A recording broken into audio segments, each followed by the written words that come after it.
তোমরা যদি মন থেকে পুরোপুরি ভক্তি আর আস্থা রেখে মায়ের এই পুজো দেখো, তবে তোমরাও অনুভব করতে পারবে মা আছে, মা এখানেই আছে। এতটুকু আমার বিশ্বাস। জ্ঞান হওয়া থেকে দেখে আসছি, অঘ্রাণ মাসের অমাবস্যা তিথিতে শ্যামা মায়ের পুজো হয় আমাদের বাড়িতে। পুজোর দিন বাড়িতে যেন অন্যরকম এক সুগন্ধ থাকে, চারি পাঁচটা যেন প্রতিদিনের থেকে একদমই আলাদা। নিশিরাতে হয় মায়ের পুজো। পুজোর সময় এক পলকে মায়ের দিকে তাকিয়ে থাকলে দেখতে পারি এ যেন মূর্তি নয়, জ্যান্ত মা কালী দাঁড়িয়ে আছে।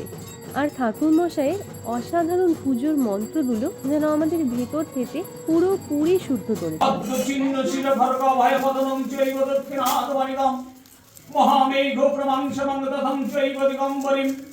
কণ্ঠবসুক্তমণ্ডলিকাম গলদরুচর্চিতাম কর্ণমতং শশনদলিং সবযুগ্ন ভৈরব